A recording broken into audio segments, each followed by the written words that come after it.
Hey, hey guys, what is going on?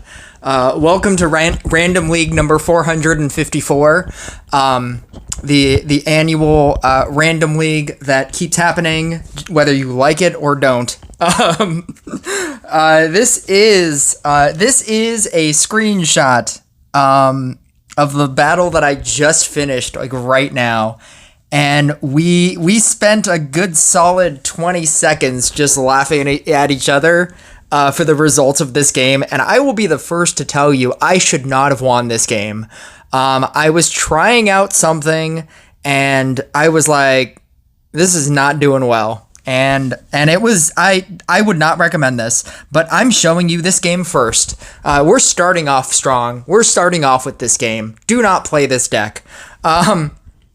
I'll play a secondary game after this. I'm going to play a lot of games in this. And I'm not done with Random League. I have one more battle, but after this game, man, I was just like, oh God.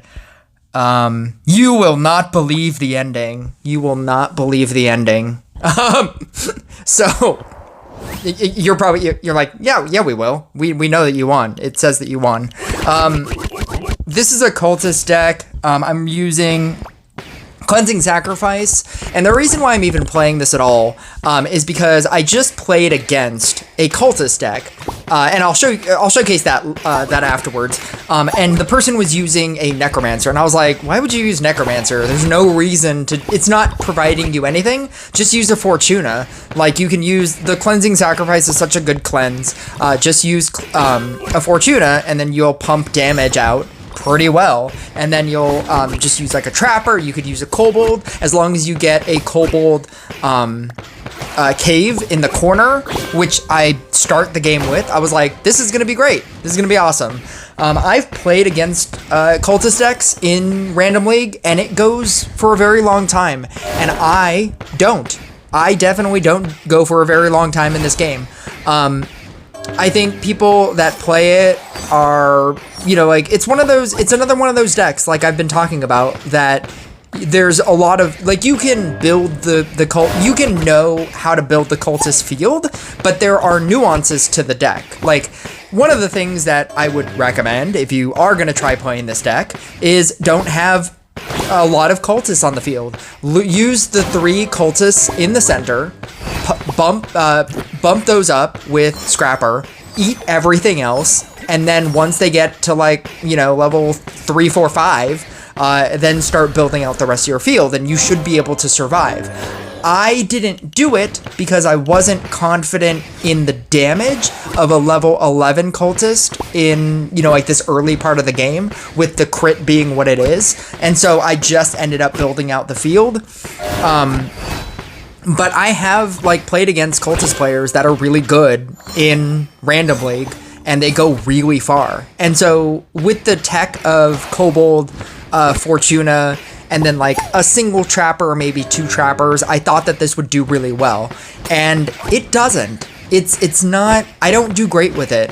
It's possible that people that I've played against probably use Enchant Sword, but my Enchant Sword it's being used in my Genie deck, I believe. Because I think that Genie is probably the best damage deck. You can argue that, I suppose, but, like, for me, in the decks that I build, or that I've built, I think that it's probably the deck that does the most damage, or it feels like it would be. I'll showcase that game as well. I'm using Harbinger of Evil. Do not use the toxic one. The toxic one is so bad. I scrap them all with promotion. I'm doing both left side talents because I don't want to build up a Kobold. That's not how I choose to use Kobold. And then I think I'm running a Spear. I want to say I'm running a Spear. I get a Friends, and I'm just, like, on cloud 9 right now. Like, I'm just like, oh, I'm so gonna win this game. Like, this isn't even gonna be close. He's building up way too many bruisers, for what he's doing. And so I'm just like, this game is gonna be so easy. Like, I have this game in the bag. he's building up so many bruisers because he's using Fortuna. Usually, if you're going to use the Clover side, the Furious Brotherhood side, usually you would want to build the 3.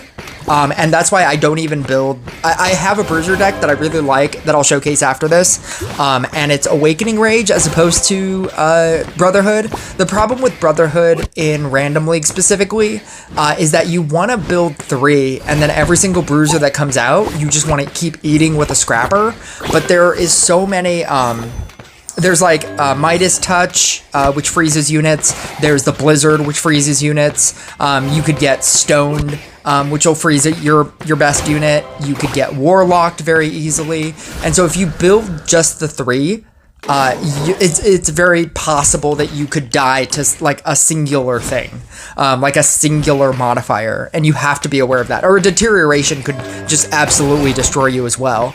But then I also wouldn't recommend building out like how he is, because then you're not getting enough stacks, and I don't like his strategy, and I feel like if he was running Awakening Rage, I think he would have beat me a lot easier. But we get into a double boss where it's not super detrimental. It's a Virus and a King Pudding, and I love the Cultist Cleanse. The Cultist Cleanse is so good. I've played against it in like when I try to play Toxic in PvP, and it's crazy. It's crazy how good it is. I build out my entire field. I'm stuck in this corner over here because I'm just trying to summon in kobolds, and I don't really get a lot of them. And so what I do is I try to get cultists to build up my cultist stacks. I don't use the damage, or I don't use the cultist ability. Right here, I was thinking about like the Tribunal that's coming up.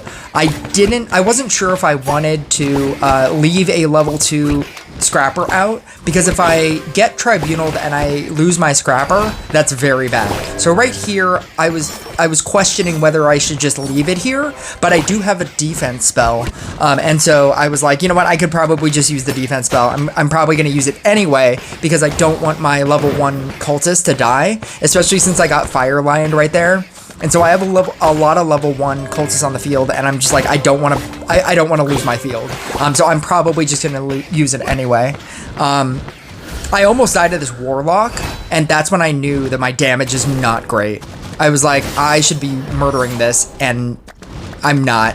And he's already done. He already killed both bosses, and so this is I've saved up so much mana that I'm able to Meteorite Storm. And he's not able to because he used it on an Ice Walk in a previous on a previous level. So that was kind of tech on my part. I have Trappers on the field. I have 26 stacks and 48 Fortuna stacks, and look at this field. Like, I am not doing well. I have to use an attack spell just for this round, like just for the waves, because this is how bad I'm doing. He good gamed me right here because very obviously, probably, like I am getting a boss right here with all of this on my field. He probably didn't even think that I would kill the King Pudding, especially because it breaks up into the lesser King Puddings. Right here, I knew that the King Pudding and the Virus is obviously going to kill me. He also stones me right here. And so I put all my faith and trust into this cleanse, and I activate the cleanse here. I kill the King Pudding, so I could even take a damage here.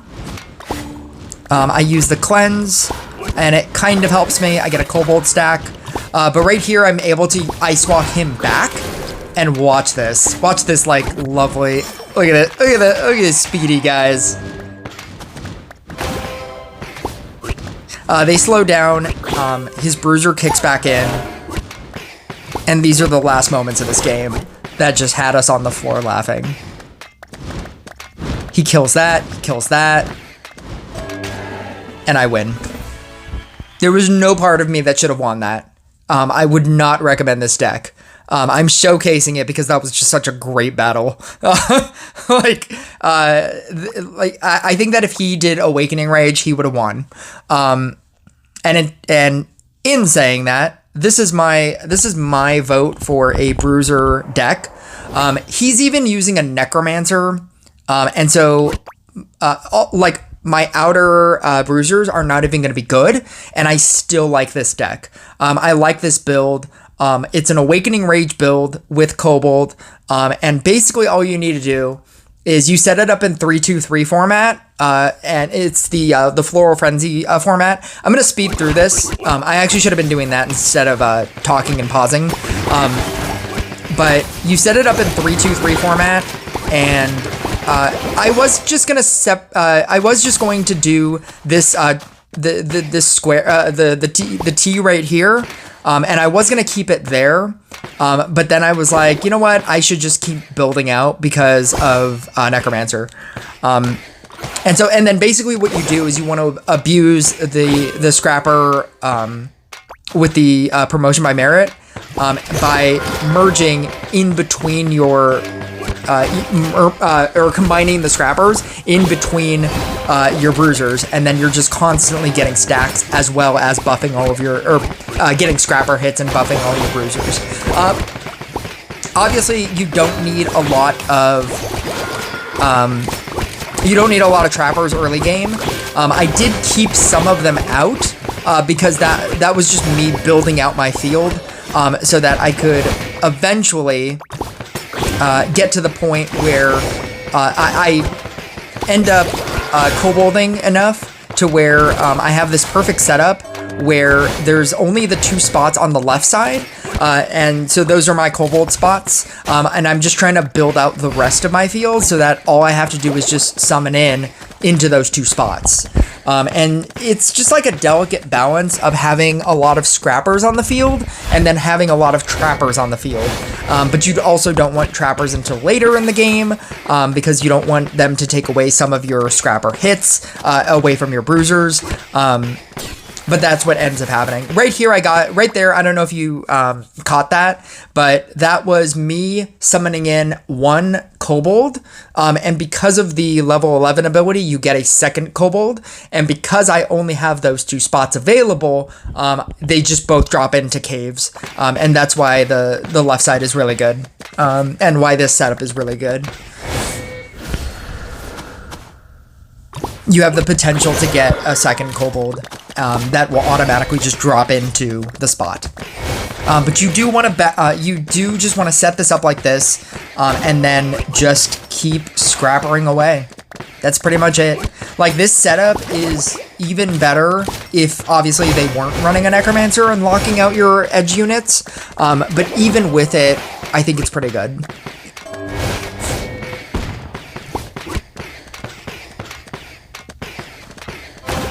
You just keep like minusing your Scrappers. You want to keep as many Scrappers on the field as you can because you want to just fill in spots. You want to keep Trappers on the field to fill in spots. It's probably, if I had to redo this, you probably want 2 Trappers at max, and then every other spot is a Scrapper. And that's probably how I would do it. I didn't come up with a number prior to this game. I think I end up getting Tribunal here. Yeah. I thought that doing like the double on my treat would be enough, and it's not. I'm at 7-0 right now.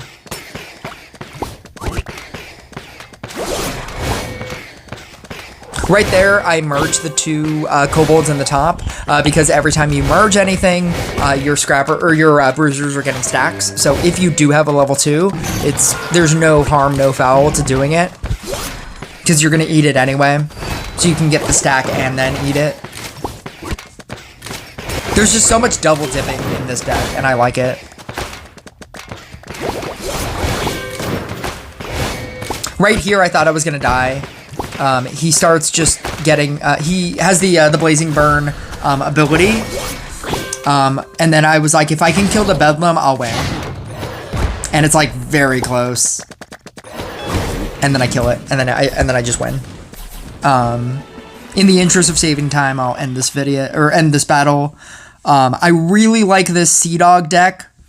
I love punishing people. So I posted, I don't know if you saw it, but I posted a community post and I was like, top meta decks in Rhandum League. I love punishing people who don't even run a mermaid and they just run these random decks. These random just like 5 DPS decks. And then if they let me play Toxic, I'll always play Toxic. I don't think Toxic is good if they do have mermaid. I wouldn't run it. But if they're not running a mermaid, if you see that they don't have a mermaid and they have no way of cleansing, I really like running a Toxic deck. And a Toxic deck is always just good to have, because most of the time people will block it anyway, and Toxic isn't good in this format, as you'll see in this gameplay. I win, but look how much I have to do in order to win. He's playing a nonsense deck. He has no upgrade cards. He's running a Thunderer, a Bruiser, a Genie, a Gunslinger, and an Alchemist. The idea of this deck is Pirate Captain, Deep Dweller, and you're just trying to look for a Pirate Captain, and then you're trying to shove all of your Dryads onto those Pirate Captains. You have no way of cleansing. So, like if a Dark Priest hits one of your Pirate Captains, you're pretty much screwed. This deck does not do well against Toxic. So if they're playing Toxic, you will die, probably. And then it just abuses Cruel Joke and Polymorph. It abuses to the fullest extent Polymorph. I love Polymorph. You'll see in this battle like how many like Dryads I'm willing to sacrifice onto a Harley Quinn in order to polymorph over and over and over. If you don't understand how polymorph works, if you have a level 3 or above witch, they will, and you just leave them on the field, they will activate, send over, if you have Cruel Joke, send over 2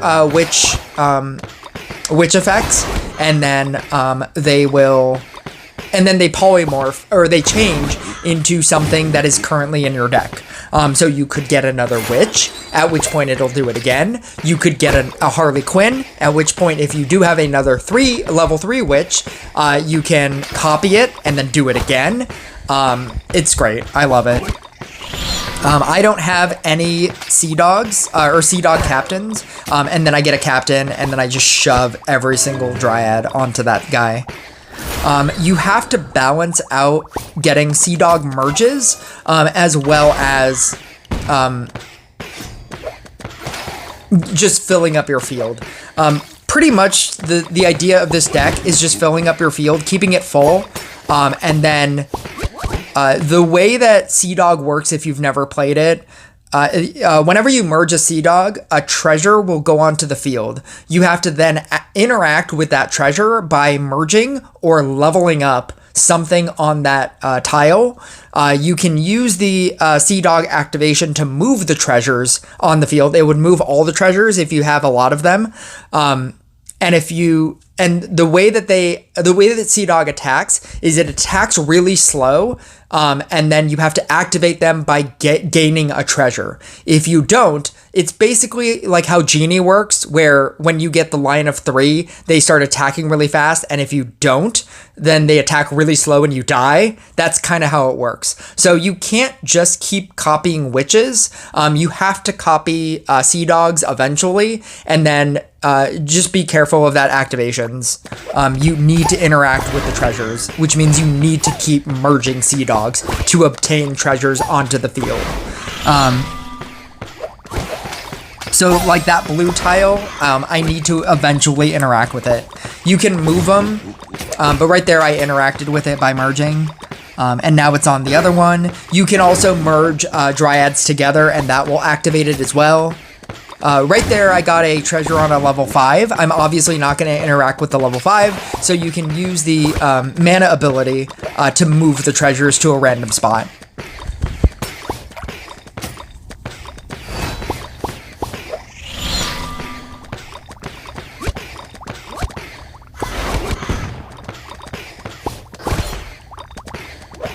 I'm just trying to look for another Sea Dog captain. The way that captain works, a captain of merge rank 4 or higher gets an additional 30% damage. I'm running a Trickster Mana Robe. I think I'm running a sword. No, you know what? I think I'm running a staff. And I think I should be running an Amulet of Weakness. If I'm not. No, I am. Yeah, so like right here I have 3 witches, and that I'm just waiting for them to activate to polymorph. Right here I get a level 1. There we go. I get the other level 4. I get a level 4 Pirate Captain on the top. I use a level 4 on it. I copy, or I level up this witch. A lot is happening. I leveled up a witch on the bottom middle, the C3 spot. And then I copy it in the B3 spot, because that was a Harlequin. And that's gonna allow me to send even more witches to him. I want you to know that he's not playing a real deck right now. He has so many random, like, things happening over there. He's an Awakening Rage Bruisers. He has no way of actually upgrading anything. He's just playing a merge deck. And it still takes this much for this deck to win. I should have won, like, wave 2, wave 3. And he's playing a nonsense deck. And it's still taking me this amount of effort to kill this guy. Don't play Toxic. You can play Toxic against people with nonsense decks, and it'll probably work, because he doesn't even have a way to cleanse. His Genies are not doing anything. His Thunders are certainly not doing anything. There's no reason for Alchemist to be in the deck. And he's playing like he's playing double DPS deck. Awakening Rage only gets better if you merge next to it, so he has to keep awkwardly merging. Genie only works if you make lines of 3. He's playing a nonsense deck, and it's taking me this much effort to kill him.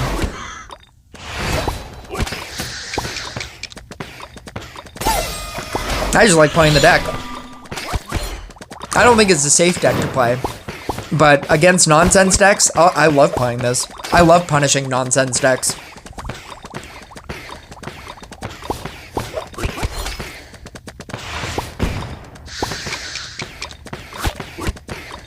Right here, I have the activations on a 4 and a 5. So I'm either going to have to move it or get it on a merge out. There we go. I merged out a Sea Dog. It landed on the level 3 captain, and then I was just able to activate it.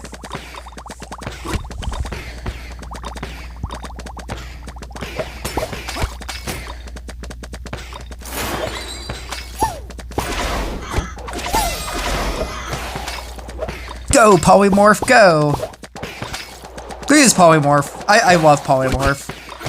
I have like, what is that, 2, 4, 6, 8, 10? I have 10 activations. Like, it's gonna send like 10 cruel jokes. Yeah. It's silly.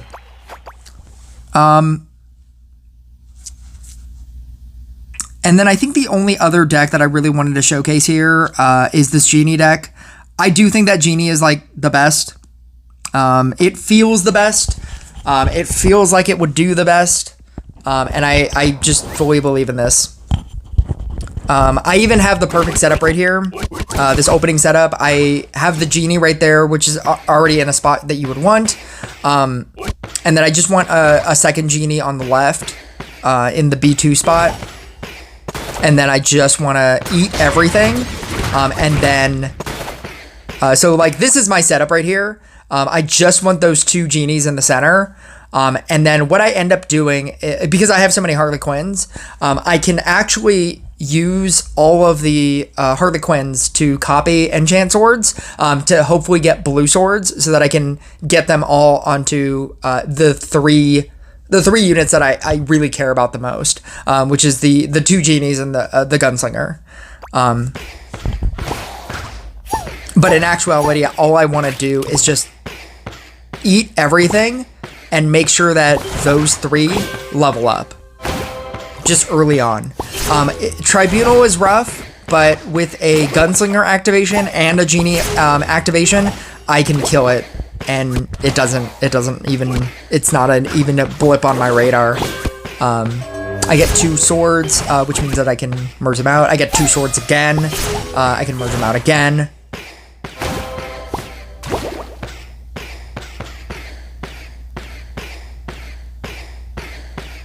I'm waiting for this to level down so that I can eat one of the 2 gunslingers before I start summoning in. Genie is also just primed and ready if you get friends. Friends will forever be my favorite modifier. Oh, that was interesting. So back there, I had 2 gunslingers. Always eat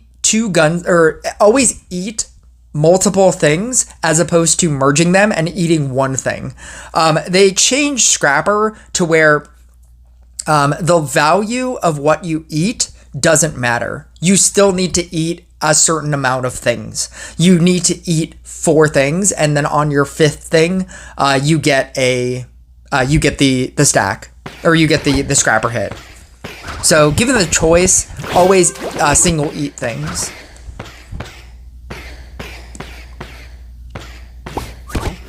Right here, I started to build out my Scrappers so that I could have them all. The spaces be available. I think I get a friends here, and then after this round is where I start actively building out the rest of my field.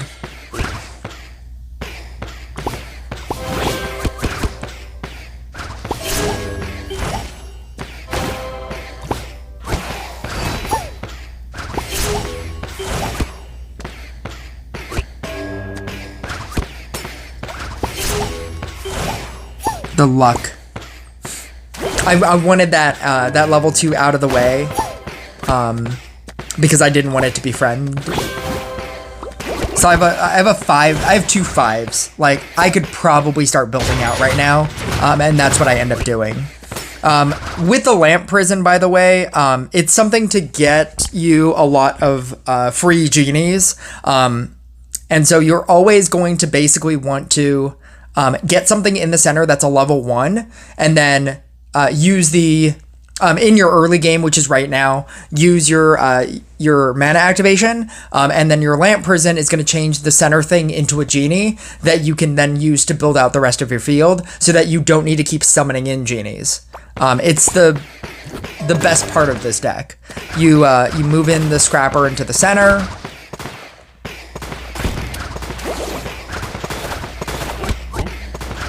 I always try to build in this square first. I shouldn't have I shouldn't have let that happen. You also want to move in Harlequins into the center, and then copy a level 1, because then you'll get stacks that way as well. And then you just want to keep moving them out of the way with your Gunslinger, which is another reason why you want to upgrade your Gunslinger in the beginning of the game with your 2 genies that are in the center. So right now, all I need is the 1 spot, which is this bottom spot here. And then I'll be getting, I want to say 9 stacks every time I get one in the center. Every time I get a genie in the center.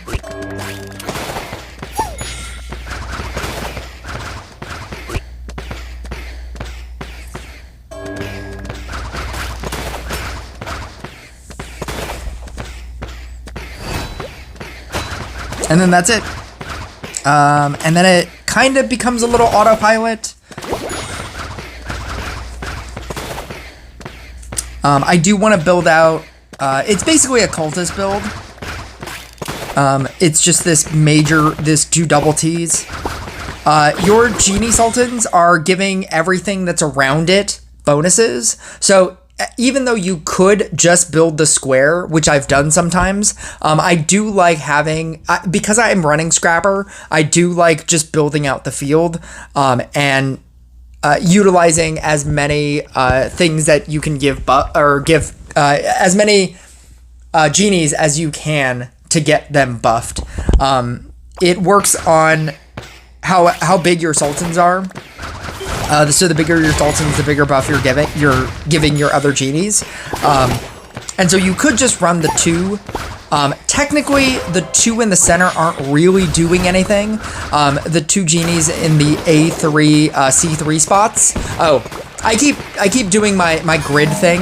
If you don't understand the grid, top to bottom is A, B, C. Left to right is 1, 2, 3, 4, 5. 1, 2, 3, 4, 5.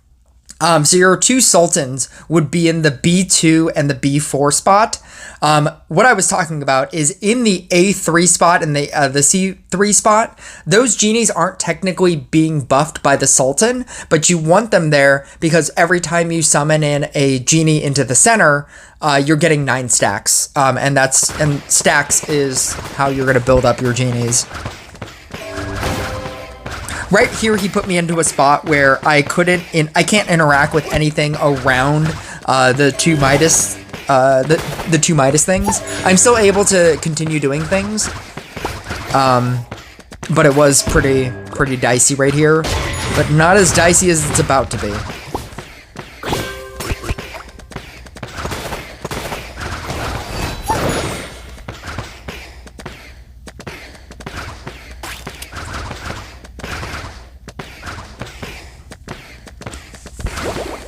I believe in the next round, he uses petrification stones, or he uses like the stones where you have to like merge next to the thing or you have to merge like 2 things. You have to merge 2 times next to the thing, and this is not the deck for that. Like, you can't just casually merge next to a genie. As soon as I saw the 3 like bricks, I was like, oh no. Yeah. And then I just don't get anything. And then I don't have a scrapper. And I don't want to keep merging up either, because then I will just have random things on the field. But I also need to do something. So right here, I have to merge, and I get the level 3 enchant sword. Then I get a 2, and then I get a 1. And I'm just like, what the fuck do I do? I need an activation. I need to do something. The bosses are not terrible. It's a king putting in a virus, so I feel like I would beat that. I have mermaid, but like, you cannot. This is how well you survive if your genies aren't activated. I end up pulling out a what's it called? I end up getting a mana activation, but my scrapper that was in the center, I lose it. So that's not great. I think I end up thinking, oh, I can move a level 1 into the center, make that a genie whenever I get my next activation. So that's like a strategy, because then I could use that genie to merge out with the other genie, hopefully get a scrapper, or hopefully get an enchant sword, and hopefully like win that way, or get out of this situation that way. I just needed the activation. So right here I get my second activation.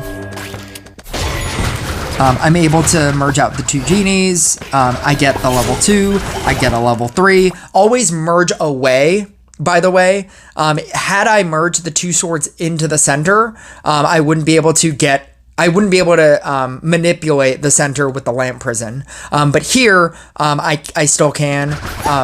I can get a genie activation that can save me for a little bit, even though I have really slow attack.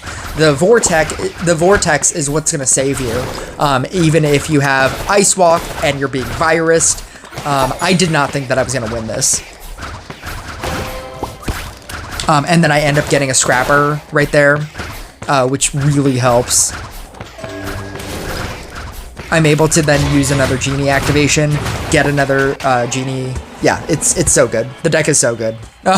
This is why it's one of the top decks. This exact example is why it's one of the top decks. If you were wondering what my other decks are, I don't know if I don't think I'm gonna have time to do a live stream tomorrow. I would love to, but I do have a double at work. And so it's just kind of worked out where I'm not going to be able to live stream tomorrow. But just to show you the rest of my decks, this is the cultist deck. These are my items. It's this genie deck. with these items. This is the Bruiser deck with these items. I think Magic Amulet is better than Growth Tile. I think you could argue an Amulet of Swiftness. Maybe I'll change that. It probably should be an Amulet of Swiftness. But I was running a Magic Amulet. Because I'm building so many. Because I'm normally building out so many Bruisers, it should probably be an Amulet of Swiftness. This Sea Dog deck with these items. And then I've never had to use this Blade Dancer deck, but it's this it's a Blooming Dash Blade Dancer deck, obviously, with these items. But yeah, I'll catch you guys next video.